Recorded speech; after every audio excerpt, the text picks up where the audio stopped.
CU's pretty good, very disciplined. They've got some veterans.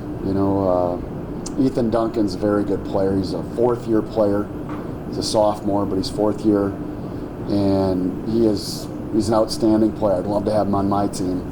Amando Miller, Murphy, and then the Wichita Fall kid, number 12. I always forget his name, but he's such a solid player. And those guys they play well together. You could just see that they really played well together. We did not. We've been out of sorts. We've been really struggling.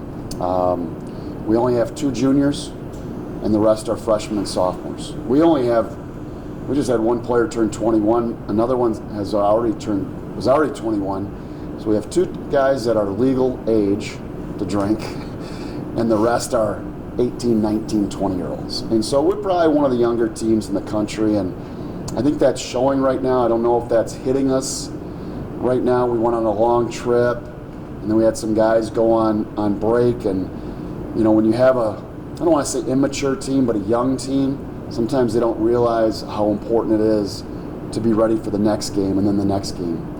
Now, with that being said, we go down to Angelo, and Angelo's good. I mean, they're 9-4 or 10-4, something like that, same as us. So we're going to be that'll be a tough game. And then you go to Permian, and I think they only have 1 or 2 losses. And so our conference is really tough, and it's year to year, and you can go get transfers, and we haven't gotten transfers the last couple of years. We've been trying to do it with freshmen, and we have some really good freshmen. I just think maybe they hit the wall a little bit, and we've got to do a better job as a coaching staff and really get them back in sync and playing basketball, playing together, and playing the way that we can. What does it look like getting back on track? I know 3 losses in a row, but it seems like now you're figuring out sort of what these weaknesses are. What does it look like moving forward? Well, it's the weaknesses. Some of the weaknesses, we're playing some good teams, and when you play good teams, you get exposed a little bit. But it's I think our inexperience really showed. And I think you got to be able to knock down some shots. We shot 2 for 18, I think, from the 3-point line, and if you shoot 2 of 18 against anybody, you're not gonna win. If you give Ethan Duncan a wide open 3 to start the game a couple times, and it gets him going, it gets their whole team going. We knew that going in. We just didn't execute real well. And again, that's something that we've got to get better at. We've got to get better at as a coaching staff, getting our message across. And sometimes getting that message across is in practice. You can get it across a little bit, where practices will involve maybe a little bit more running, a little more physicality during practice. And then if the guys aren't getting it done in the court, Bobby Knight always had a great quote, and if you want a guy to understand how to play the game and really appreciate the playing time, you just put his butt on the bench, and then he'll understand how important it is to do what you're supposed to do on the court. And so we just have to continue to work and get better. We're young, we're talented, I think, but I think right now we're playing a little bit too much as an individual and not as a team. You mentioned having a young team. Are you still trying to get those guys to kind of establish chemistry with those older players and get that kind of connectivity at this point in the season? Yeah, there's no question about it. We only have 2 older guys, and that's Ahmed Mohammed, who played a lot for us last year, is a really good player, and then Nick Jett, who didn't play much, just came in off the bench. And so, Larry Wise, Ryland Holt, Zach Toussaint, guys that were around for 4, 5, 6 years in college, it really makes a difference. Ryland Holt didn't have a great junior year here for us, but he battled through, and he was just phenomenal as a senior for us. I mean, a great player, great kid, great player. And we don't have any seniors. That really is tough. Our other guy that played a lot for us last year, Brock Mishak, has been hurt, and he's into it. And I wish he was back, but he's out this year with a medical red shirt, and it hurts not having him. It really hurts not having Kieran Elliott, freshman of the year. It really hurts not having Kieran coming back for us. Even Journey Phillips, Cameron Bell, who were in our program for 2-3 years. They didn't play much, and they wanted to play a little bit more. Cameron went to Oklahoma Christian, and Journey went back home to San Antonio. But having that,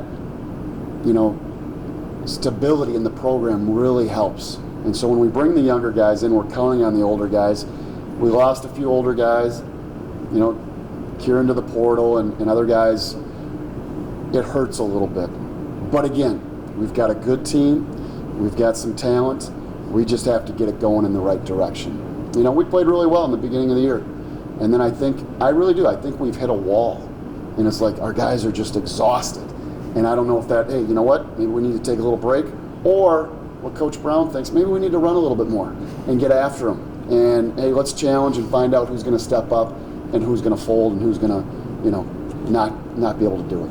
With the slow start you guys had there, if you had a chance to watch it, was just a bad shot selection, just a bad day? Well, when Ethan Duncan can come down and just shoot a rhythm three, I don't care where it is. We talked about it. When he comes over half court and, guys that played with Zach Toussaint. When Zach Toussaint came across half court, you had to guard him. And Zach was fun to watch. Now I'm getting it the other way, and I got to watch Ethan throwing bombs on us. So you kind of know what other coaches have felt the last 4 years. But we did a good job after him, but we had, one freshman was not up on him. Then we had a sophomore that wasn't up on him. That's 6 points. And when you go boom, boom, and give them 6 points, now it frees up everything for everybody else. And Coach Duncan down there, Ethan's dad, Todd, does a great job of patience and then playing together. And they did a really nice job. I give them all the credit. We were outclassed yesterday. We get a chance to play them later in the month. I'm hoping it's a closer game, and I'm hoping we can change it and get it going our way. How you talked about individuals stepping up more than the team coming together as a whole. How does that really affect the team morale-wise? Yeah, I think morale is really important to a team, and when you play for others on your team, we talk about this all the time. When a good player, can play offense, defense.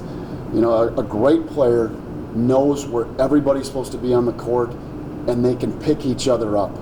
And so if I'm a great player and you do something wrong, I can let you know in a positive way and get you to correct those, and hopefully you can correct them. It doesn't always happen right away. But when you just yell at somebody, I don't know if that always does it. And I don't know if it always does it from a coach, but when you have others on the team that are helping others out and making others on the team better, then you have a great team. And you could see that. We didn't have that yesterday. We've had it. We won 30 games last year, went to the Final Four, and we had guys playing for each other. We had Ryland Holt, who was a great defensive player, who, we played down at St. Ed's. He had 6 threes in one half, and he wasn't even a guy that we had to have shoot, but he knew he had to do it that night. And when you have that on your team, then you have a great team. Right now, we don't have that. We're going to get it. We'll get there. There was a famous AD here in town that used that line on me. Hey, you'll get it. You'll get there. And I didn't understand what he meant, but now I'm kind of understanding what he said. And so it's a process. It takes time. Everybody in our league, I'm going to tell you this right now, Western New Mexico, Sewell Ross, we've got next weekend, Permian, Angelo this weekend. Anybody can beat anybody in this league. Cameron, who doesn't have a win, I don't think, lost by 1 or 2 to DBU, who's number 5 or 6 in the country right now. DBU's got a couple losses, but Cameron, I don't think, has a win in conference. And it was a 1-point game. They missed a front end of a 1-and-1, kind of like what we did against Midwestern. And DBU comes down and hits a bucket to win it at the buzzer. And so you better be ready to go every night. And that's what makes it a lot of fun. I thought the Midwestern game, even though we lost, was a great game. Back and forth, a great college atmosphere. Even with our students not here, we had a good crowd. And then, Midwestern goes over to Eastern, and Eastern beats them. And so it's any given night, you better be ready to go or you're probably going to get beat. And if you're playing well, you're going to win.